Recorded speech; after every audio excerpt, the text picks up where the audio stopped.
welcome to another episode of Turn Left. I am your host, Indiana's own Dana Black, coming to you live, yes, all the way live from Black Pearl Studios, where we talk about Indiana politics from the left side of things. Well, they are wrapping up the General Assembly session for 2024, and as usual, there were some things that they were introducing that are problematic. You know what, guys, I know that I say this, and you guys are probably tired of me saying it, but I don't see enough people getting involved. I see a lot of people having questions about what the party is doing. I get that all the time. There's not one person. So if you're in my inbox and you know you're in my, don't take it personally. You're not the only one. But let me say something. Regina Moore gave me some great advice once. She's from Bloomington. She's the DWC chair. And she said, you know, as Democrats, there's three phases of who Democrats are, right? Democrats, you're the candidate. Those are Democrats, right? That's one area. They're the ones running for office. Then you have the party people. Those are the Democrats, right? But then the other section of Democrats are the everyday rank and file folks that are going to get out and vote. You're Democrats too. And so when you're asking yourself or asking me or asking anyone, what are the Democrats doing about this, that, and the other, I need you to look in the mirror and ask yourself, what am I doing? I need you to ask yourself, what am I doing? Because we can't do it without you. If we're going to change Indiana and make it a better place for everyone to live, then you have got to, if you're outraged about something, then I need you to get involved. Use that energy, your time, talent, and treasure. So please, guys, if you feel in a certain way about something that you've seen or something you've heard, get involved. Help a candidate, help the party, but more importantly, help yourself and your community. All right, so let me get to my rant. I got a couple today. Chalkbeat reports Indiana lawmakers have cut a proposal that would have permitted chaplains to work in public schools, part of a compromise on a bill allowing students to leave school for religious instruction at their parents' request. They returned House Bill 1137 to its original form, which requires principals to allow students to attend off-campus religious instruction if parents request it. Indiana law currently leaves the decision to the principal's discretion. The controversial language in House Bill 1137 would have allowed chaplains to serve as counselors, offering only secular support to students unless the student's parent gave permission for non-secular guidance. Proponents said it would put willing members of the community in schools to counsel students on a volunteer or paid basis. But critics said the proposal would have violated the Establishment Clause in the First Amendment, which forbids the government from establishing a religion or favoring one religion over another. Some also said that chaplains didn't necessarily have the training to work in schools. House Bill 1137 briefly featured an amendment to recognize excellent civics education, which was later removed by Senate lawmakers. They instead added a provision to allow chaplains to serve in public schools after their bill contained the language. Senate Bill 50 failed to move forward in the House. Both chambers must now accept the conference committee's report. If they don't, the bill dies. And from what I understand, that bill is dead. Guys, listen. I understand that you believe the chaplains are the most amazing people on earth. I know you do. I also know you probably think imams are most amazing people on earth, don't you? Imams? Don't you think imams should be able to go in schools and talk to people? You know, whether they're Shiite or Sunni? Yes? No? Oh, wait, but the rabbi, right? Rabbis. See, this is what happens when you allow people to use their religion to set policy. We saw it in Alabama. And of course, we've been seeing it in Indiana. Nobody ever really talks about Indiana. They fly over us because they call the elections for Republicans 1 minute after the polling's closed in the Eastern time zone. They don't even wait for the Central time zone to close. But guys, this was a bad bill all the way around. They are trying to regulate what your children think. They always were saying us gay folks were trying to indoctrinate children. I don't know what says indoctrination more than putting a chaplain in a school. And considering how the Catholic Church has been having the issues that they've been having, and how the Southern Baptist Conference was having the issues that they were having with people being inappropriate with children. The fact that these people wouldn't have had any training or education on how to serve children in schools, it was already a bad deal. So I'm glad that this bill is dead and people are free from religion in schools. The Indianapolis Business Journal reports Republican House lawmakers are trying to resurrect controversial bill language that would change the definition of toxic PFAS chemicals known as forever chemicals to exempt those that Hoosier manufacturers want to keep using. House Bill 1399 cleared the House chamber last month in a 64-30 party line vote, but was subsequently abandoned by the Senate Environmental Affairs Committee over concerns that it was too proactive. But the same PFAS provisions came back in a 90-second Wednesday morning conference committee where GOP House lawmakers said they want to amend the language into House Bill 1329, originally a bill to block local health departments from requiring inspections of residential septic tanks upon the sale of property. Representative Jim Pressel of Rolling Prairie, who authored House Bill 1329, gave few details on the move.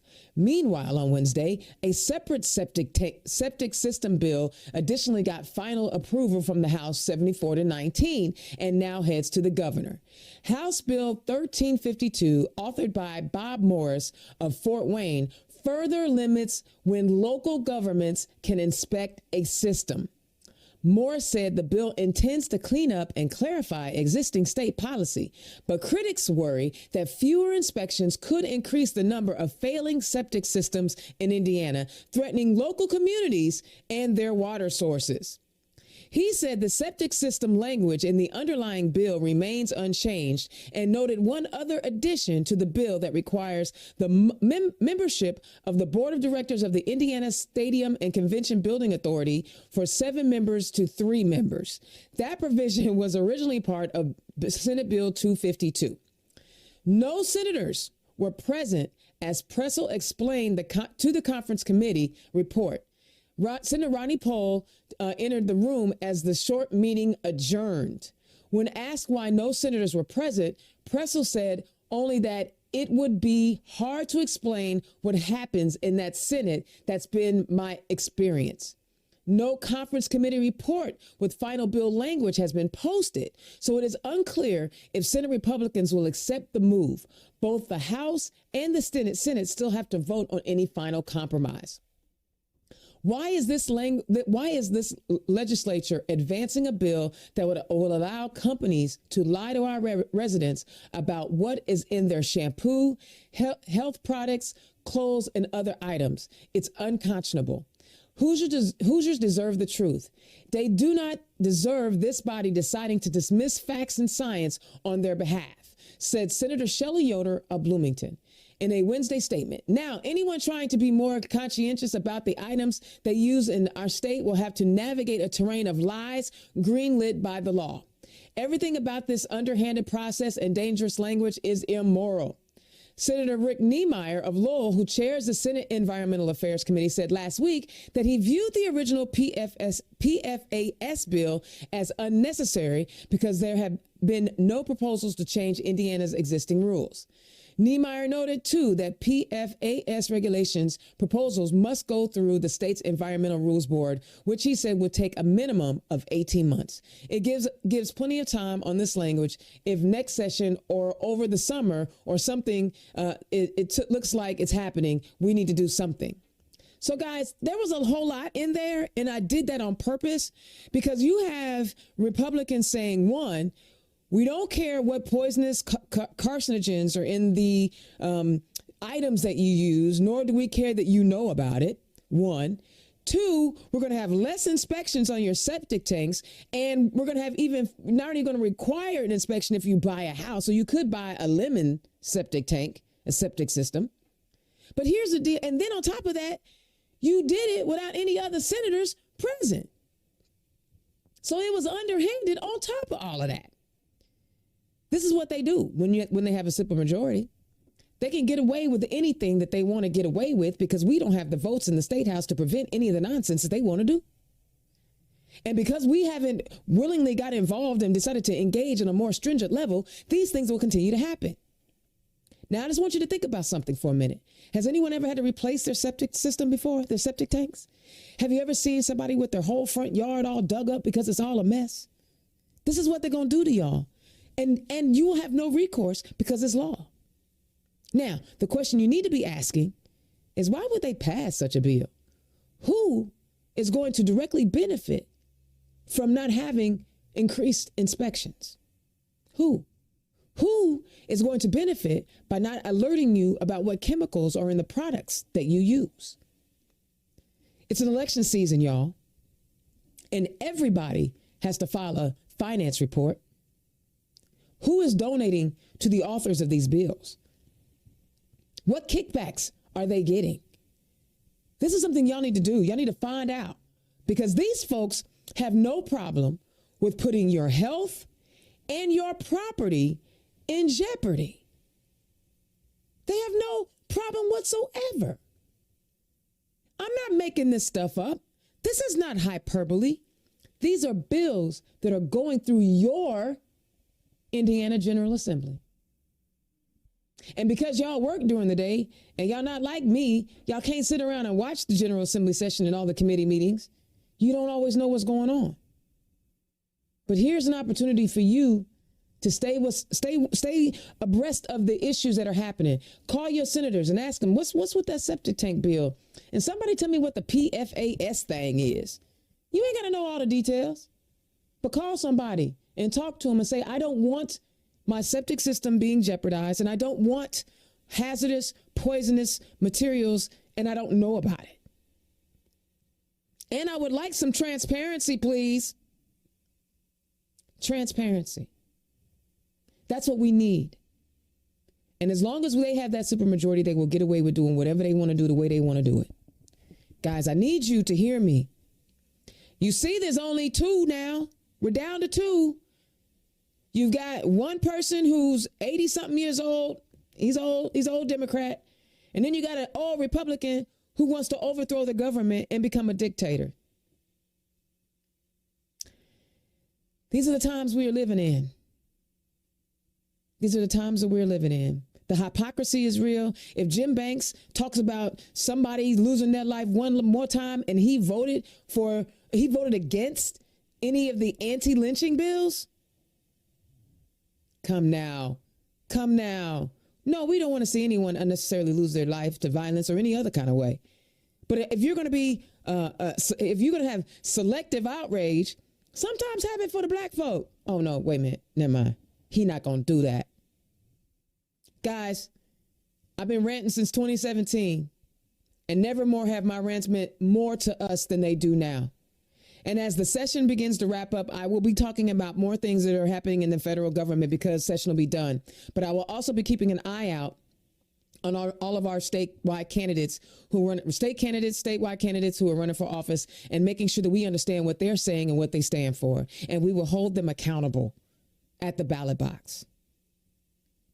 2024 is our year to make real change in Indiana. We just got to show up. That's my rant. Today's show is brought to you by Bohm's Unique Boutique. Click on the QR code. And for all Turn Left listeners, you can get a 10% discount on your order by using the code Democrat. Be sure to visit www.bohmsuniqueboutique.com. Democrats, are you looking for an affordable content creation option? If so, look no further than Black Pearl IT Solutions and Black Pearl Studios. Indiana's own Dana Black is providing many of the communication wraparound services any Democratic organization needs. No matter the size of the budget, Indiana's own has you covered. Just scan the QR code or visit www.blackpearl_its.com. All right. Boy, I have to cool off after my rant sometimes because I get a little heated. And I got this hat on today, so I know I'm over here smoking. Guys, I am so excited. I got a couple of first-time guests on the show tonight. Man, and I love it that they stepped up and decided to put their names on the ballot. First up, running in House District 58, who wants to unseat some of those GOP people, Sandy James. Sandy, welcome to the show. Thanks so much for having me. And you know what? All politics are local. And I love talking to my local candidates because that's how we build our bench. Running for Tippecanoe County Council at large, Ben Carson. Ben, welcome to the show. Thanks for having me. So, Ben, before I get started, I got to do it because everybody probably does it. So I know what's coming. How does it feel to have a name like Ben Carson? I think I went through a period of liking it a lot when I was much younger, since he has a incredible track record as a brain surgeon. And then I went through a period of not liking it as much and everybody cracking jokes about it. And then I think I've reached the acceptance stage, and now I'm back to, just running with it. And maybe one day I can become the more well-known Ben Carson between the two. I love it. See, that is a wonderful outtake. But see, Sandy, every time I see your name, I just want to sing Sandra G from Grease. How you feel? Yes. Grease came out when I was in high school. Trust me, I've heard it a lot. My maiden name began with a D, so that's a song I've heard many times. Love it. Listen, I'm going to join the fun. My name is Dana. There was a rapper in the 80s. His name was Dana Dane. People forgot my name was Dana Black, and they started calling me Dana Dane. I'm there with y'all. Guys, was there anything in my rant that you wanted to comment on? I wanted to give you a chance to jump in. Well, okay. I'm an educator. I've been at Greenwood High School just south of Indianapolis for 30 years. And when I heard about the idea of having religious counselors come in and try to act as if they were school academic counselors, it made me bristle. I was very upset. Our counselors are educated and trained in ways to help our students. And there is no training that a chaplain goes through that can replace what our counselors do. And then there's such a variety of religions that these students practice. How can you possibly have somebody that is targeting every religion? And, as a parent, I would have been very upset if somebody from another religion was trying to counsel my children. It just seemed that it was, to me, just an intense violation of church and state. It really angered me. Yeah. Ben? Yeah, I think Sandy's hitting the nail on the head there. Ultimately, it's just a no-brainer. I think that it's an obvious violation of the First Amendment.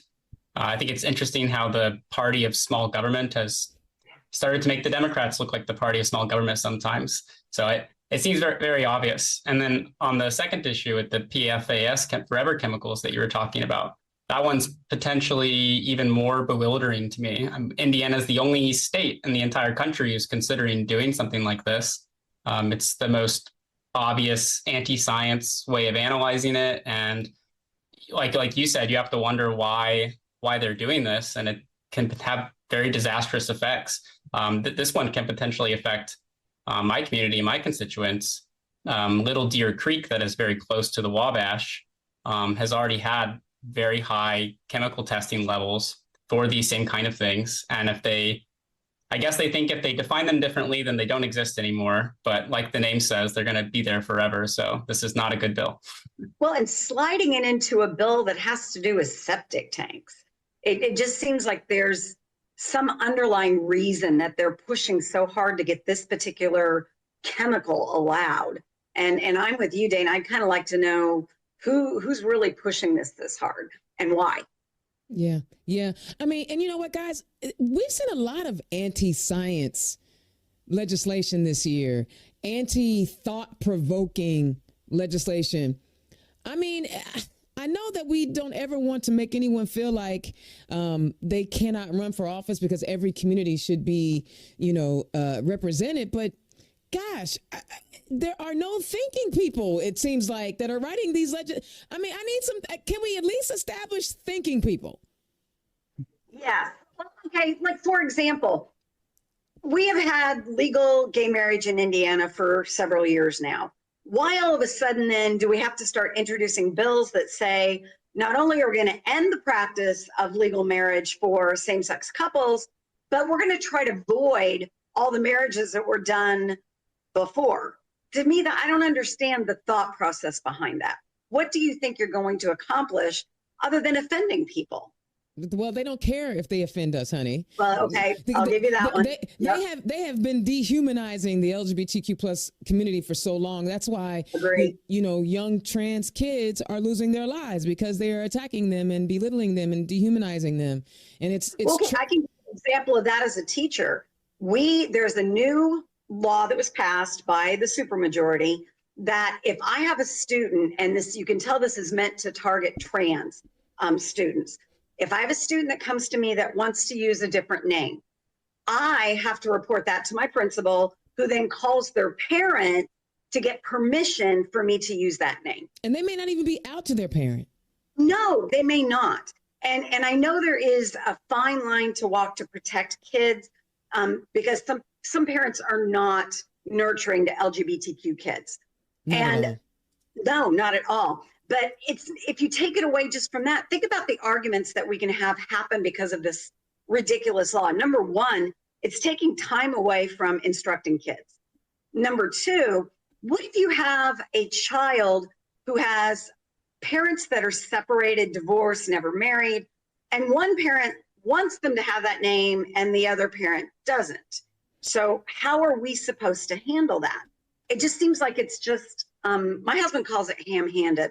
It's a law that's just making a lot of busy work for no reason other than to make trans kids uncomfortable. Absolutely, absolutely. Benny, so again, jump in. Where's on the that? thought process? I took the words out of my mouth on all of it. I think it's spot on. It's just getting involved in ways they don't need to, and I think a lot of it is wanting to get us distracted from a lot of issues that we can focus on and actually help people out with. Absolutely. Okay, I forgot to put Ben's new logo up, and so y'all got to give me just 1 minute. I want to make sure that I have his right logo up. Y'all give me a minute, because see, it's important that you guys recognize the signs when you hear them, when people, when you hear their name, you see them out and you go, oh yeah, I remember this person. Did I not save it? Come on, Dana Black. Save. And on turn left. Oh, yes. A capture. Ben, give me a second. See, the beautiful part is I get to edit all this out for Twitter. Yes, I'm going to do that. And then, or I can edit it all out there we go. I want to put this in here right there because he deserves to have his full boom. All right. Now I'm happy. All right. Let's get started. I think what's awesome about Ben is that he is so young and stepping up to do this. We need more young people involved in politics. Say that. Well, you know what? Since Sandy did that, Ben, tell the people who you are and where you come from. For sure. So my name's Ben Carson, much like the other Ben Carson that we talked about a moment ago. I'm from Tippecanoe County, West Lafayette, born and raised. I'm a Hoosier. And my whole life, I've been kind of surrounded by the political space and a few other walks of life that I think have given me a lot of insight into the kinds of occupations that can have tremendous impact on other people. My dad has worked in city government for Lafayette for decades, and so I've gotten to really see the ways in which the things that he does has an impact on people. My mom worked as a nurse at Home Hospital in Lafayette for decades. So I also got to see another perspective of how one person can have a huge impact on somebody else's life and in the future of their life. My brother, who's a lawyer now and interned with Sheila Clinker way back in the day, who's much older than me, I've looked up to him my entire life. And so he really got me interested and involved from a very young age. And then my sister works for an advertising agency in New York. And so I get another perspective there for how you connect to people and how small things can make big impacts on people. So I feel really fortunate to have all of those connections that I think help me understand, how to connect to people and what kind of things are important to somebody. And that's part, I think, of why in my life, I've had really two main hats that I put on so far. One is as an educator. I've worked for a number of years teaching middle schoolers and high schoolers in public speaking and argumentation. And so I've got another unique perspective there, I think, as well, and really understanding how the new generation approaches things and how we can really try to make sure we secure a good future for them. And then I've also been working recently on a new business. I'm working on a startup in digital academic competition and education technology. So I've got a nice... Whoa. Whew. That was a mouthful. Pause. True. Talk about what that is. Say it again, slower. And Absolutely. So I'm working on a startup in education technology. And it is centered around speech and debate. So my business partner and I have been trying to take academic competition, which has traditionally been physical and in person, and we've been trying to take the components of video games, live streaming like this, all those kinds of things that can be fun and engaging for people, and then making it fun and engaging for a young child who wants to be in an academic competition, whether that's speech or debate or quiz bowl, math and science Olympiad, all of those things. So we're working on building that platform right now. You are working on building a bunch of nerds, and I love it. I just got through saying we need some thinking people. Yep. That's right. I love it. What? Okay, wait. What? There's so many questions. First of all, why? I mean, your talents. One of the things that I'm always concerned about is that Indiana has a serious brain drain. Why did you decide to stay home? Well, I did participate in the drain for a small period of time. I moved to New Jersey very shortly for part of my my education career. But then I came back for a couple of reasons. One reason was just to make sure that I'm close to my family still. My mom's been going through some health problems the last few years, and so I wanted to make sure that I was, as close to her as I could. But then also, I really think that my county is, and I can't speak to other ones, but at least in my county, we've done a very good job of trying to preserve as much as we can and create good opportunities for people, really value and prioritize education, those kinds of things. Of course, going to pre-university helps that a lot as well. Mm-hmm. So I've just been really fortunate to be around a culture that is, even if the government's not reflecting it, the people in the community are reflecting the desire to stay here and be connected and value education. And so I really want to give that back to the community as well. So basically what you're saying is that you want to take what's fun in technology and pass it on to the kids. What made you want to start a business like this? Was it something that you longed for when you were younger? Yeah, I think I've always had some inclination towards business and startups. I had a few different jobs working with the Community Foundation of Greater Lafayette and also with Matchbox Co-working Studio. So I got to see some of the entrepreneurial side of things, and it was pretty interesting to me. I would say the primary motivator was really from the pandemic. Most of speech and debate, when I was teaching students, we did everything in person, and it was all about, face-to-face physical competitions and events, public speaking in person. The pandemic forced us to change all of that, and it resulted in middle schoolers having to be on a Zoom call, and you can barely keep adults interested in a Zoom call, let alone a 13-year-old. And so that's not fun or engaging for them. And so if that's dry and boring, then they're not going to learn anything. And so from there, it seemed to be an obvious answer, which is, well, you need to make the digital space fun and interesting because it is a huge part of the future, and you need to leverage it so that it works for people. And what kind of successes have you had? Tell me about your successes in this program.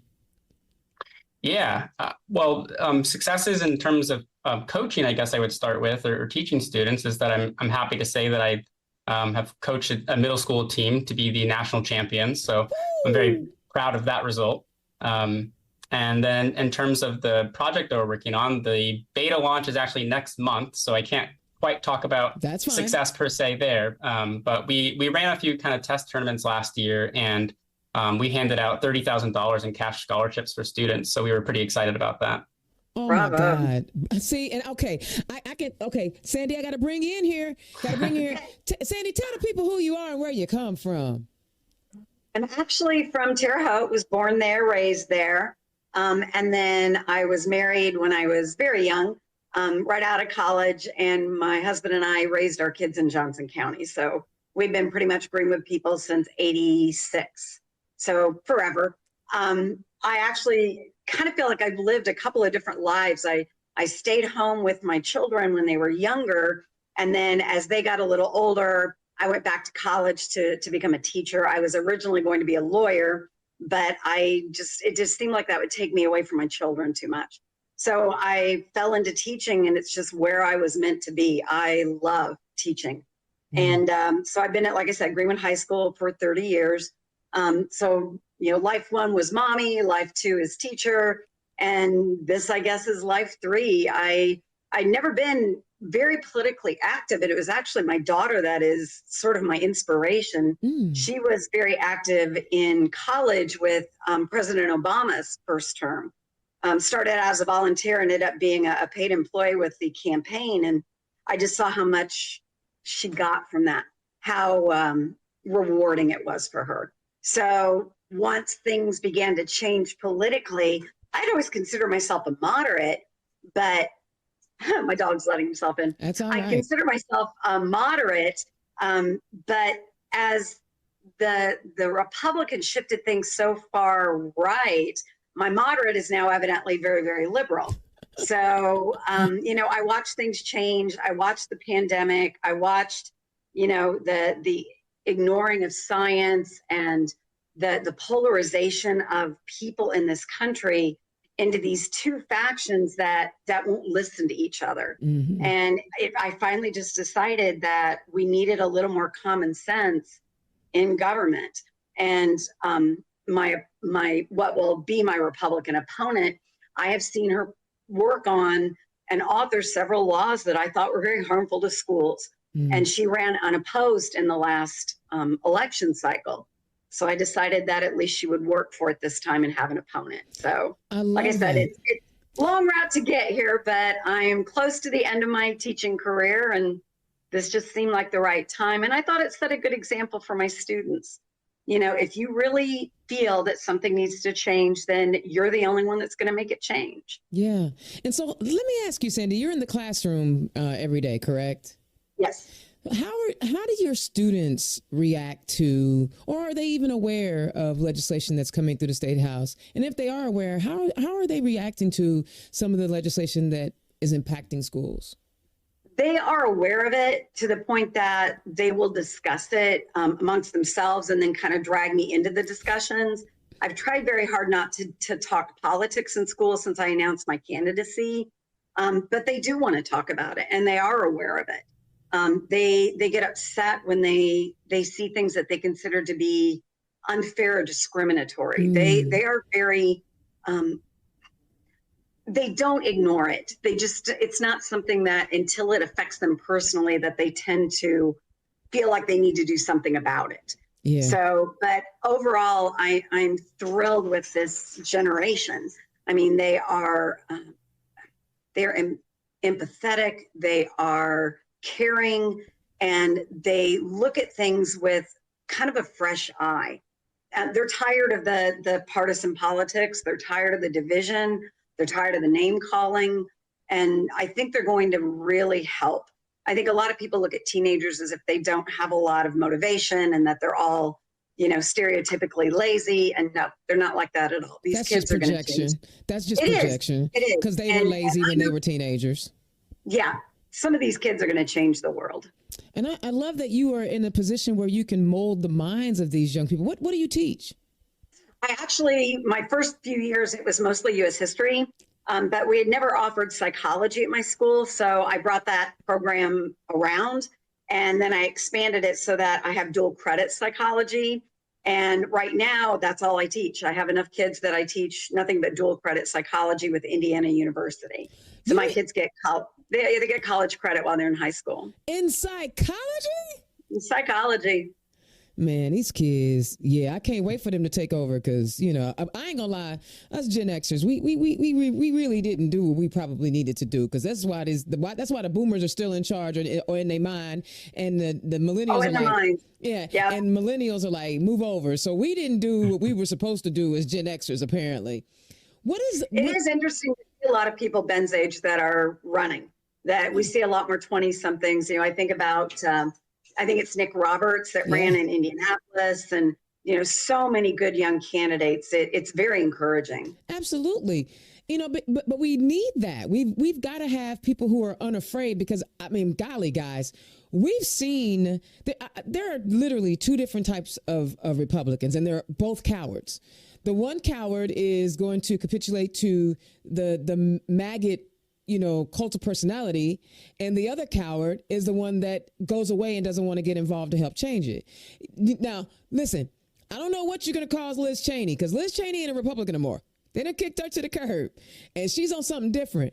But how do you guys, and Ben jump in this conversation, how do you guys combat what we see as capitulation to, what is harmful to democracy, and those that just would rather just run away and just let it play out? Because silence is complicity too. Ben? Yeah. I think one thing is that I'm really proud of our county for, in my opinion, being a really shining star of opportunity to show how other people can really be bipartisan, or even nonpartisan is maybe a different way to think about it.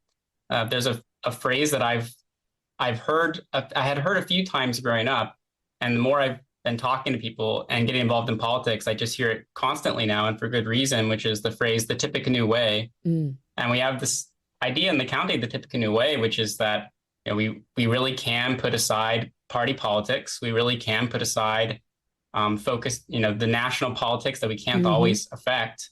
And it's really amazing how many people are willing to cross the aisle and support each other on policies that matter and that affect us, and to not get too encumbered with the idea of are you on the blue team, or are you on the red team? Those things why does it have to can be matter, but down all the time? Whatever happened to the art of compromise? Because that's when we advance as a society. When a little bit of this and a little bit of that, and not everybody gets their way. And I think that's what frustrates me with the supermajority, that whatever they want is passed, and there is no compromise. They don't have to capitulate. They don't have to offer a little back in return. So as a result, then, all these big changes occur that hurt everybody, because there's nobody to say, hey, wait, you have to earn our votes too. So, and I like when you talk about that being the Tippecanoe way. I think I'm seeing that more in Johnson County as well. We have a Republican mayor in Greenwood, but he's very open to talking to Democrats in the county about things that are good for people in the county. So I have a lot of praise for Mayor Myers for that, because he's very good about that. And we need to get back to that. We need to stop with the punching each other in the face all the time. And we need to pull everybody in a little more toward that center, because we don't need the authoritarianism. And we need people that are willing to do what's best for everybody else, despite their religious beliefs, despite their, like you said, the cult of personality. And like you said, Liz Cheney is a very good example of that. She did what was right, regardless of what it cost her politically. Yep. And there are too many other people that will, like you said, stay silent or say what they think that voters want to hear, even though they know it's the wrong thing to say. And I know that we don't, one thing about my show is I very seldom talk about, national politics, but the national politics and that cult of personality has trickled down into Indiana politics. And you can see it in Jim Banks. You see it in Senator Braun.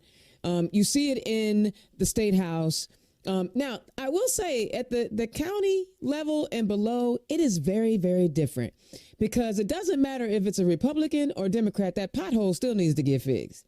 Yeah. So Indiana's own Dana Black, I am talking to Ben Carson, who is a candidate for Tippecanoe County Council at Large, and Sandy James, who's a candidate for Indiana House District 58. Guys, listen, I'm having a good time talking to these beautiful humans. Will you donate to their campaign? Will you click on their link and give them some money? Because we do turn these into fundraisers. Time, talent, and treasure. Bring whatever you can to help our Indiana Democrats win elections. I want to go dive down a little bit into, Ben, that county work. A lot of people don't always understand, and I had a candidate on last week who did not mind breaking down what the county council does.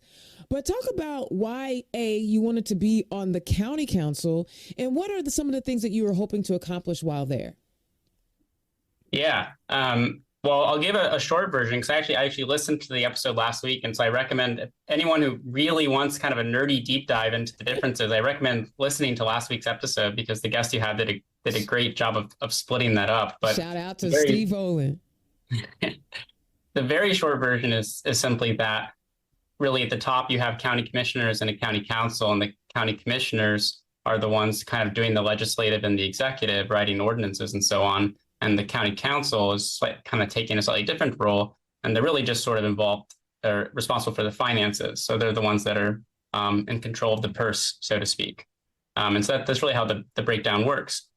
That said, of course, you only control the purse, but the purse is quite important. So there is an interplay there, even though you're not technically someone who's responsible for policymaking, you obviously still have influence on policymaking. So there's an interesting kind of interplay there that, that allows you to really be involved in all aspects that are going to matter and going to affect the county government and the way in which the county government works with the townships and the cities as well.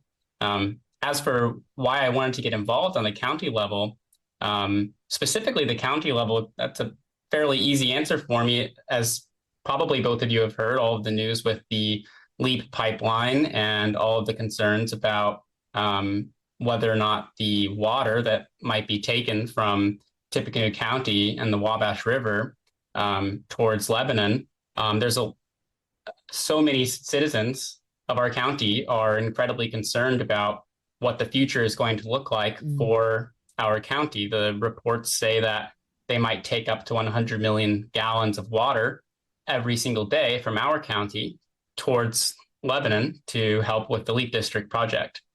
I think it's important to add that, economic development is fantastic, and we need to have economic development, and water is a really important part of economic development, but that has to be something that's done in a responsible and accountable way. And that's really what has been missing, is the responsibility and accountability and transparency behind it and giving us that information. The IEDC has been lacking in that regard. And so that has really galvanized our county lately to get very heavily involved. And to go back to the polarization point that you were talking about earlier, the water issue has probably created one of the most interesting experiences I've seen so far in my life. One of the meetings that was held in our county to talk about the water issue, this meeting had both people who were diehard Trump supporters and then some of the most left-leaning people that you can imagine, and they were at the same event, and they were mutually agreeing on a singular issue, and we're together. And I think it might be the first and maybe the last, hopefully not the last time that I'll see something like that. But it was really fascinating to see, that we are divided, but we're not as divided as we think we are sometimes. Exactly. And so seeing that issue and understanding how we can cooperate with each other, and then also, trying to see how we can fix it, that's really motivated me to try to get involved in the county level. Yeah, because those people on both sides of the aisle probably have seen Mad Max and they know what it means to run out of water. That's right. And so tell me about your leadership style and how you will, in those difficult situations where there's hard conversations, that you will be able to, navigate and be persuasive, and how you will learn to compromise on the issues that you need to compromise on. Yeah, so I think there's really two things to that. One is that I think the background that I already have is a really helpful skill set. My background in speech and debate and teaching students those kinds of skills, I think, gives me the skill to listen to my constituents, take in a lot of information, and then repackage that into clear communication so that I can represent the community. It's one thing for the community to have an idea, and it's another thing for that idea to be communicated effectively. If you don't communicate effectively, then you can't accomplish what you want. And kind of going back to my family that I was talking about earlier, that's something that I've seen in many different industries. My brother is a lawyer. The effective communication is incredibly important. My sister in advertising, the communication is what makes change happen. So I think I have a good background there. And as I've been working on my new business, the same kind of principles are applying there as well. If we're trying to get customers or trying to get funding, it always comes down to communication and how you convince someone to do something. And so while it's difficult for our county to control all of it, because ultimately, sadly, a lot of it is the state government that has the final say. The state government still has to listen. And so if there's a well-packaged argument that's being presented to the state government, at some point they do have to listen. And so you can rally people around those kinds of things. Child, I hope you're right, because them people, if you live in Indianapolis, they ain't trying to hear nothing you talking about. They will come after all of Indianapolis. And that State House, Sandy, oh my goodness, we need help there so bad. I watched those sessions and those committee meetings, and you know, the arguments that our Democrats were making, and they were so passionate. I tip my hat to all the Democrats. When you win, and I'm hoping a few more of y'all will win, but you could be literally walking into the lion's den. How are you? Well, okay.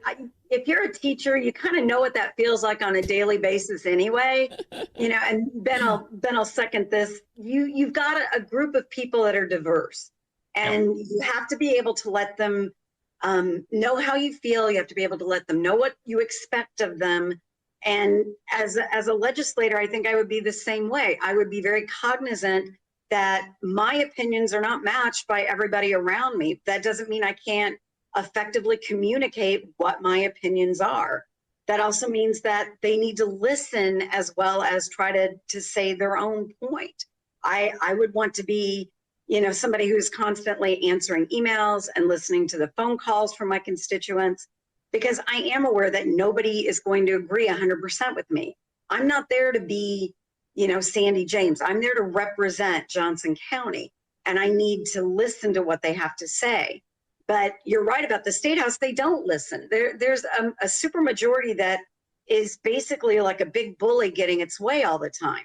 And if we can just get, I believe it's only 5 seats in the House, we'll break the supermajority, and that's when Democratic voices will be heard, because then they do have to have Democrats to help vote for things. And it does mean that they will have to concede on certain issues, that they will not get their way 100% of the time. So it's important that Democrats get out and vote in this next election cycle. If we would all show up at the polls, especially the women. I mean, let's talk about Hoosier women for a minute. They're taking our rights away one by one by one. And we have got to get out and get some Democrats in the State House so we can stop with this ban everything to do with reproductive freedom. You know, you've been seeing what's been happening in Alabama. You can't tell me that with Indiana being, I believe, the very first state to jump on Roe being overturned, that what's happening in Alabama is not going to happen here. They're going to come after IVF. They are going to come after birth control. They're going to come after IUDs, because it's not about the reproduction. It's about controlling the women. And Hoosier women have got to get out and have their voices heard. But if you can't, what frustrates me are people that just choose not to vote. And where Democrats are concerned, we have a version of learned helplessness. We've kind of said, and you said this earlier, Dana, that, you know, we announced the election 2 minutes after the poll closed. No, if Democrats got out to vote, our numbers are large enough we can make changes. But it's so easy to just sit back and go, oh, the Republicans are going to win anyway. No, they don't have to. That's not a foregone conclusion. And that's not democracy. No, it is not. And if you want to see these changes reversed, and that would be my big thing. I believe in reproductive freedom for women. I believe that healthcare is a right that all women have. And I believe abortion is healthcare.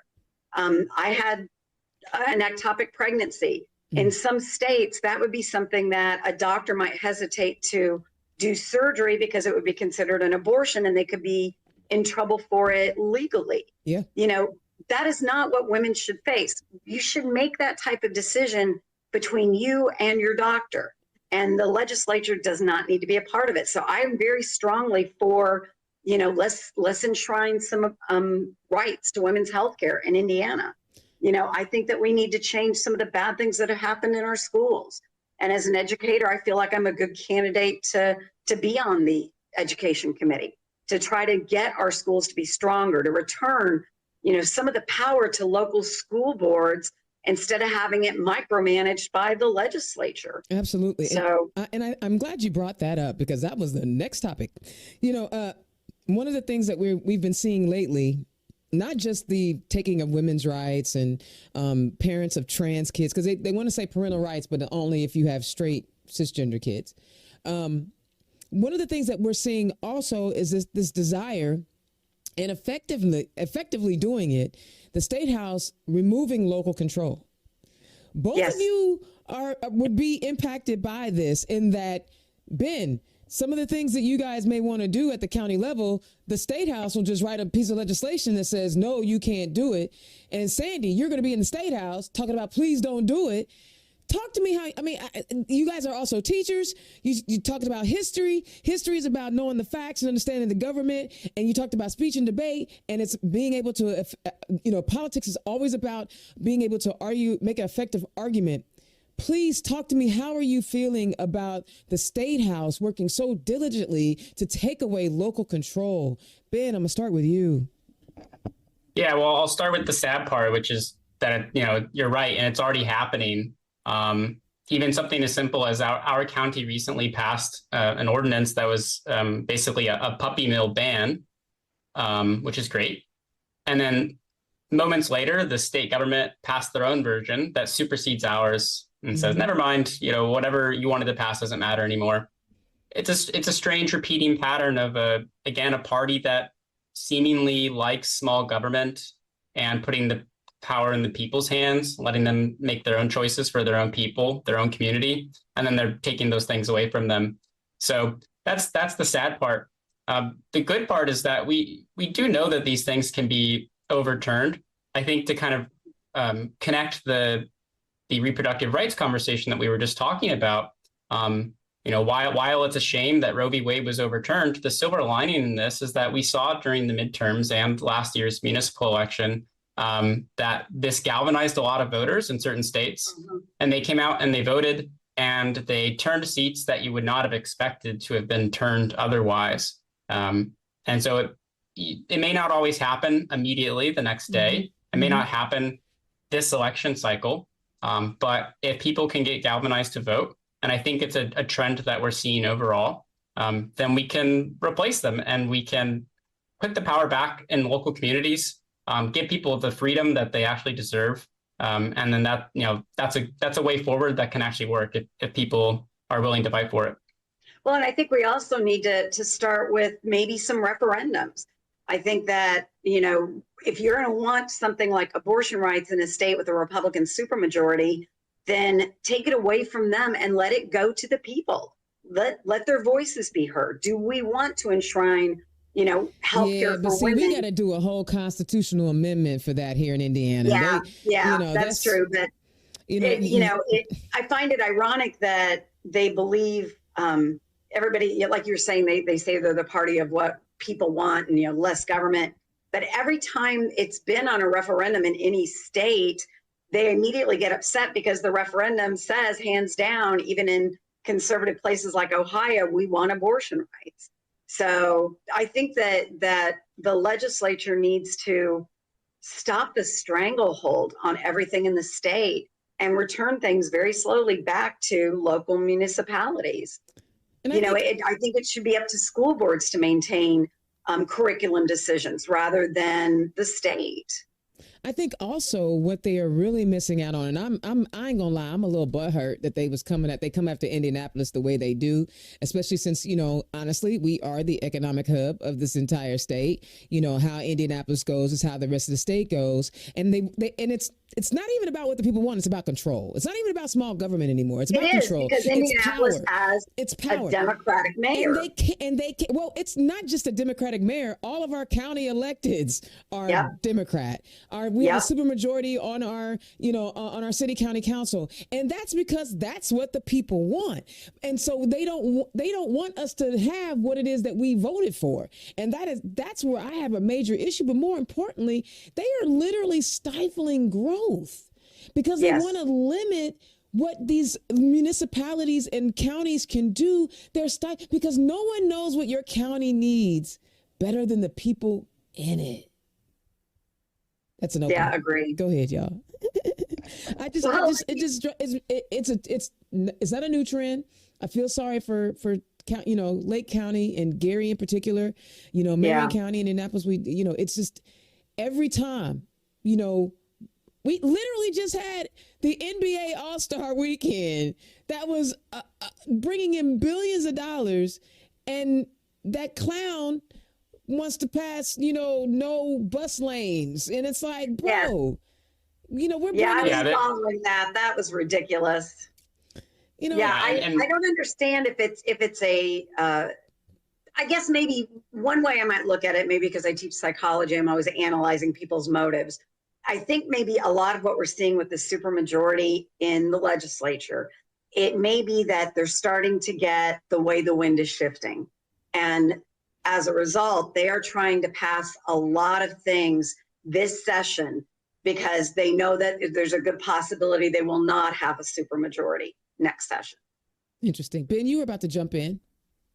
Yeah, no, that was a really good point. I think that's on the money. And then speaking of money, I mean, there's so many different ways you can criticize the bills they're passing. And another one is just that it's bad business. I mean, you can put aside, some of the moral positions that you may or may not have on some of the issues, but think of all the people who don't want to come to Indiana for business if they don't have reproductive rights. It's another issue that seems like a no-brainer. That we should be able to come together and understand, what's going to drive economic development, what's going to make a community want to be together, want to be involved and grow. And unfortunately, that's not always reflected in the State House. But fortunately, there are some smaller levers that can be pulled locally as well. I love it. Guys, one of the cool things about doing this show is that I get to do what I want to do. It's my show. And typically I will ask leading questions about, what are the issues that you're running on, blah, blah, blah. But this conversation has been so free flowing and wonderful. You have interjected everything that I would normally ask. You guys have been like so fun to talk to. Can y'all believe it's 6:57? Oh, it went fast. I mean, like, if I didn't take it. Go ahead. Oh, sorry. I was just going to say, if I take a guess, it might have to do with our teaching background. I think we have a lot of experience in kind of thinking about, what is a student going to ask or what is a student trying to get at? So we have a lot of experience thinking about, rounding all of those edges. Yeah. Well, and how to get your point across effectively. Yeah. Well, you know what? I think y'all did a fantastic job of chatting with us here on Turn Left. I know, Ben, that you want to protect the water in Tippecanoe County. And I know, Sandy, if it ain't education, it's reproductive health care, reproductive rights and health care. I know everything and why you guys are doing, and you want to end that supermajority. I understand exactly why you guys are running, and I believe in you. And you guys have a way that you just drew me in, and I wanted to hear more from you. So that being said, Sandy, tell the people where they can find you. I have a website. It's vote, VOTE, for the number Sandy, SANDY.com. I'm on Facebook. I am on the site formerly known as Twitter. I am on Instagram, and I occasionally put out a TikTok. I'm going to start doing some recordings, very educational recordings on government in general. So hopefully I'll be on TikTok. And do you have any events coming up? We actually have a candidates night where Jennifer McCormick, Valerie McCrae, they're coming to meet at a local tavern. I don't have the flyer with me. I really wish I do. And my friends are going to be mad at me I didn't have it. But if they go to Vote for Sandy on Facebook or Vote for Sandy on Twitter, you can find the date and the location. It's a free gathering for a lot of Democratic candidates to meet people. I love it. Love it. Ben, tell the people where they can find you. Well, first, a very quick kudos to Sandy for being more millennial than me. She has more TikToks than I do. I don't have any TikToks either. I should probably get onto that at some point. My dad keeps telling me he's probably going to, after he watches this, he's going to, say, I told you so. But in terms of where to find me, believe it or not, the other Ben Carson, I don't think cared very much about winning his campaign. I was able to secure a lot of different domain names that have Ben Carson or Vote Carson in the name, much to my surprise. So my website is votecarson.com or votecarson.org. They both go to the same place for me. And then on Facebook, you can just type facebook.com/votecarson Vote Ben Carson, and that'll take you right to my page as well. And do Yeah, you have my any husband events? just, oh, I'm sorry. My husband just texted me to make sure I had it. It's going to be at Mashcraft Brewing on Wednesday, the 20th. Way to go, husband. Yeah, hey, you know what? Having a good partner during a campaign makes My all husband is- the difference in the world. I promise you. My husband, Brian, has been amazingly supportive, and I thank him for that every day. And Ben, do you have any events coming up? I do. I have a kind of late launch event that I'm planning for the end of March. I don't have the full details yet, but for anyone who wants to know about the full details, if they just go on facebook.com/vote Ben Carson, there will be an event post there pretty soon. I love it. You know what? You two are a prime example of why we ought to elect more teachers. Thank you. I am here I agree for with that. and get you guys I agree elected too. into office and maybe teach them people a thing or two about government, because apparently they don't understand the different levels and home rule and all of that other stuff. All right, hang on, don't hang up. But I want to do something, guys. My heart is heavy tonight. A good Democrat we had to say goodbye to. Let me explain this to y'all. Those of us that are in this fight and that do this work, we eventually form a bond with each other, be it because we end up going to the same fundraising events or the same parades, or we're at the same political events, at the debates. We end up becoming a family. And this is a family that actually transcends race and gender and identity and religion, because we believe, as Democrats, we believe that, everyone should have access to the American dream. We don't always agree on everything, and I'm not trying to say that, but we believe in the work. And when you work so hard, you create a family. And having to say goodbye to Aaron Shaler is hard. I did not want to talk about it before my guest came on, because I felt like my guest deserved to get the best me that they possibly could get. But it is with heavy hearts and profound sadness we share the news of the passing of our dear friend Aaron Shaler. Aaron's unexpected departure has left a void in our hearts as we mourn the loss of a beautiful soul who touched the lives of all who had privilege of knowing him. Aaron was more than just a friend. He was a source of light and joy, radiating warmth, kindness, and love to everyone he encountered. His infectious laughter, compassionate spirit, and unwavering friendship endeared him to all who crossed his path, leaving a lasting impact on our lives and our hearts. As we come to terms with Aaron's passing, we extend our deepest condolences to his family and loved ones. Our thoughts and prayers are with them during this difficult time as they navigate through the pain of losing someone so dear to them. Details of the arrangements for Aaron's memorial service will be shared soon by his loving and amazing family, who are undoubtedly reeling from the profound loss of their beloved son, brother, and friend. In the meantime, we join together in remembering the countless memories and moments we shared with Aaron, finding solace in the love, laughter he brought to our lives. And Aaron's passing serves as a poignant reminder of the fragility of life and the importance of treasuring each moment spent with loved ones. Though he may no longer be with us in person, his spirit will forever live on in the memory and hearts of all who were touched by his kindness, compassion, and friendship. In honor of Aaron Shaler, let us remember the joy, laughter, and love he brought into our lives and the impact he had on those around him. May his memory be blessed. May his memory be a blessing to all of us. And may we strive to honor his legacy by living each day with kindness, compassion, and love. Rest in peace, dear Aaron. Your beautiful spirit will forever be cherished, and your memory will continue to inspire us to be the best versions of ourselves. And until we meet again. This obituary is from Popular Obits Reports, But I got to just say, Aaron and I had been talking all winter long about what we were going to do for the Biden campaign and how we were going to chuck it up in Chicago at the DNC. And he was like, I don't care if Act Blue sends you, I don't care if Wish TV or you're a delegate, you just come and stay with me. That was Aaron.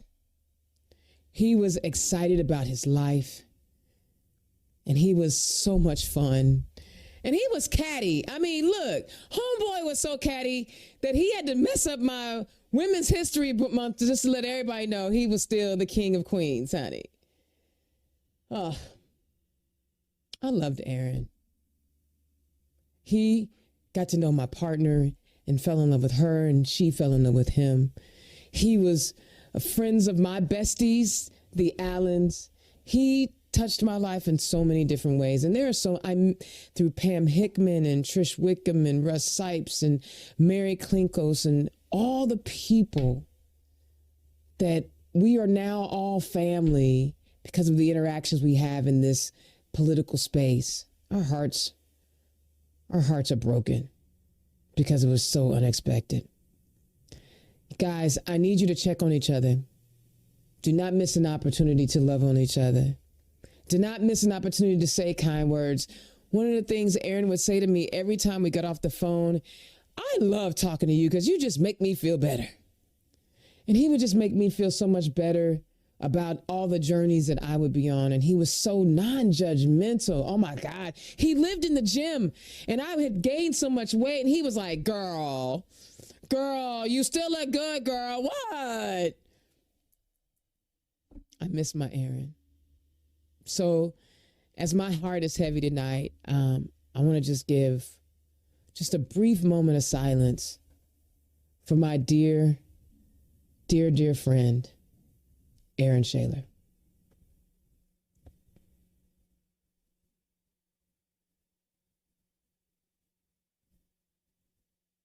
Thank you. And of course, I've got more shows coming on in the coming weeks.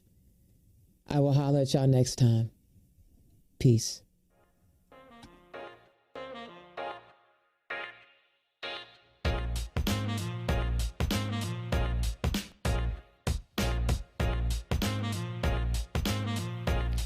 Turn Left is the property of Black Girl IT Solutions. Executive producer, Indiana's own Dana Black. Music by www.bensound.com.